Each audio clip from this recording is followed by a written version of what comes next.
प्रिया kitchen में चाय बना रही होती है और सुमन ड्राइंग रूम में बैठकर मजे से टीवी देख रही होती है।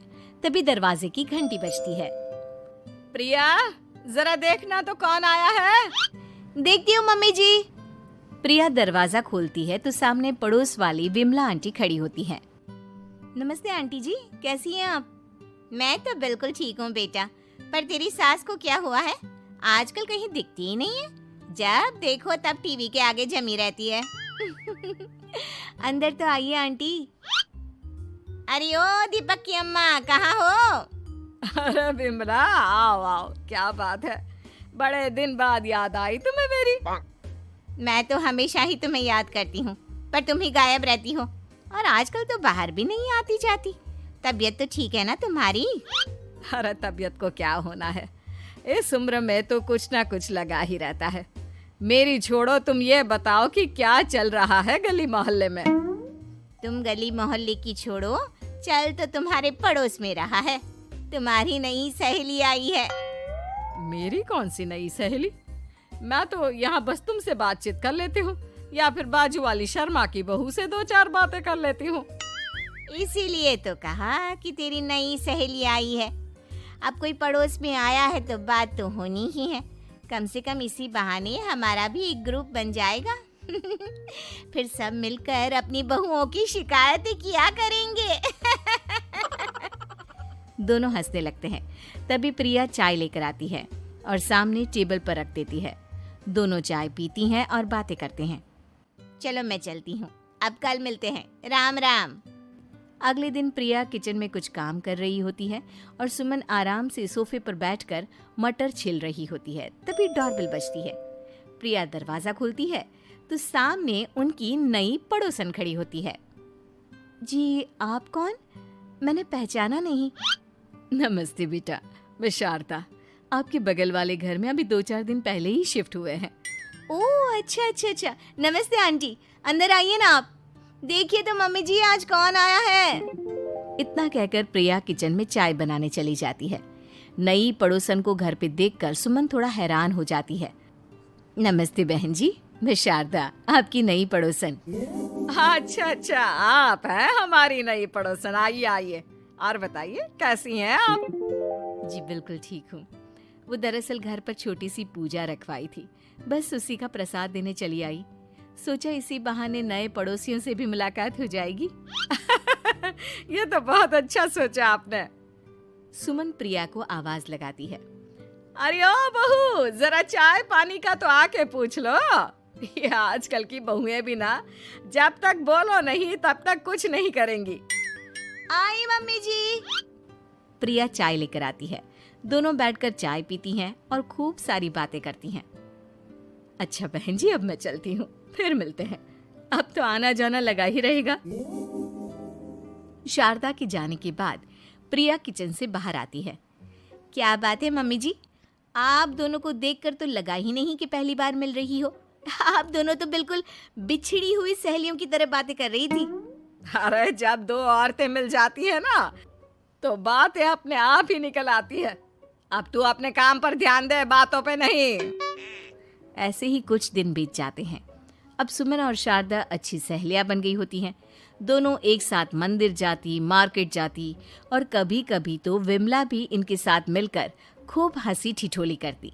एक शाम तीनों बैठकर सुमन के घर पर चाय पी रही होती हैं कि तभी बहुत तेज बारिश शुरू हो जाती है। सुमन जोर से प्रिया को आवाज लगाती है। प्रिया, ओ प्रिया, देख कितनी तेज बारिश हो रही है। जाके छत से सारे कपड़े ले आ, नहीं तो सब भीग जाएंगे। सुमन 2 बार आवाज लगाती है लेकिन प्रिया का कोई जवाब नहीं आता। शायद प्रिया कुछ काम कर रही है, इसीलिए कुछ जवाब नहीं दे रही। अरे काहे का काम, आराम फरमा रही होगी महारानी। तभी प्रिया बीमार हालत में अपने कमरे से बाहर निकलती है। हाँ मम्मी जी, क्या हुआ? मेरी तबीयत थोड़ी ठीक नहीं है ना, इसलिए आग लग गई। अरे सारे कपड़े भीग गए और तुझे सोने से फुर्सत नहीं है। सबके सामने सुमन के मुंह से ऐसी बातें सुनकर प्रिया उदास हो जाती है और छत से कपड़े उतारने चली जाती है। सुमन, ये क्या बात हुई? प्रिया ने बताया ना कि उसकी तबीयत ठीक नहीं। इसलिए उसकी आंख लग गई। तुम भी ना खामखा उसे सबके सामने सुना दिया। अरे आप नहीं जानती शारदा जी, कुछ बहुएं ना बहुत आलसी होती है, घर का एक काम नहीं करना चाहती। ऐसा नहीं है सुमन, तुम्हारी बहू तो बहुत प्यारी है, तुम्हारी सारी बात भी तो मानती है। हाँ सुमन, तुम प्रिया के बारे में ऐसा क्यों सोचती हो? मेरी भी दो दो बहुएं हैं, लेकिन मैं उन्हें अपनी बेटियों की तरह रखती हूँ। आखिर वो भी तो किसी की बेटियां ही है ना। और अगर तुम ऐसा ही व्यवहार करोगी तो एक दिन प्रिया भी तुम्हारे साथ ऐसा ही बर्ताव करेगी। शारदा और विमला की बातें सुनकर सुमन की तो बोलती बंद हो जाती है। वहीं प्रिया भी बाहर से सारी बातें सुन रही होती है। अरे मैं कोई उसकी दुश्मन थोड़ी ना हूँ, मैं भी उसकी माँ हूँ, लेकिन कभी कभी सास बनना पड़ता है, नहीं तो बहुएं हाथ से निकल जाती है। देखो सुमन, ये सब सोच का फर्क है। अगर तुम ये सोचोगी तो कभी प्रिया को अपनी बेटी नहीं बना पाओगी। इतना कहकर शारदा और विमला वहां से चली जाती हैं और सुमन अकेले बैठकर उनकी बातें सोचने लगती है।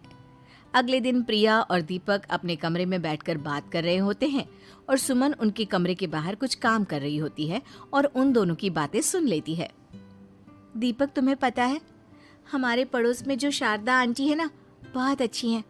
अच्छा, ऐसा क्या हो गया जो तुम्हें वो इतनी अच्छी लगने लग गई? कुछ खास नहीं, बस कल जब मम्मी जी मुझे सबके सामने सुना रही थी तो शारदा आंटी ने मेरा साथ दिया।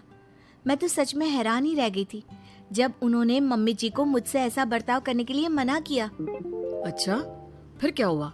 होना क्या था, शारदा आंटी तो मम्मी जी को समझा ही रही थी कि बहू को भी बेटी की तरह ही रखना चाहिए, लेकिन मम्मी जी तो मम्मी जी है ना, उन्हें तो मुझ में हमेशा कमी ही दिखती है।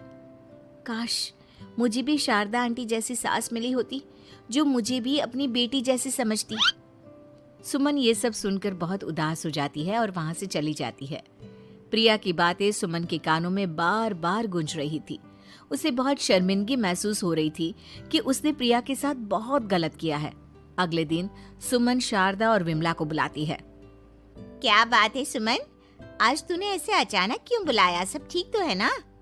हाँ हाँ, सब ठीक है, तुम दोनों बैठो तो सही। तब तक दीपक और उसके पापा भी आ जाते हैं। प्रिया, तुम भी आ जाओ। क्या हुआ मम्मी जी, आपने बुलाया? हाँ प्रिया बेटा, मैं आज सबके सामने तुमसे माफी मांगना चाहती हूँ। मैंने आज तक तुम्हारे साथ बहुत बुरा व्यवहार किया है, लेकिन तुमने कभी भी मेरे साथ बुरा बर्ताव नहीं किया। मुझे अपनी गलती का एहसास हो गया है, हो सके तो मुझे माफ कर देना। प्रिया अपनी सास की बातें सुनकर हैरान हो जाती है। उसकी आंखों में आंसू आ जाते हैं। प्लीज मम्मी जी, आप मुझसे माफी मत मांगिए, मैं भी आपकी बेटी ही हूँ। वैसे एक थैंक यू तो मेरी नई सहेली को भी बनता है, जिसकी वजह से मुझे मेरी गलती का एहसास हुआ। शारदा बहन, आपका बहुत बहुत शुक्रिया जो आपने मेरी आंखें खोल दी। अरे क्या सुमन, तुम भी ना। तो फिर इसी बात पर चाय और पकोड़े हो जाए? हाँ हाँ, क्यों नहीं।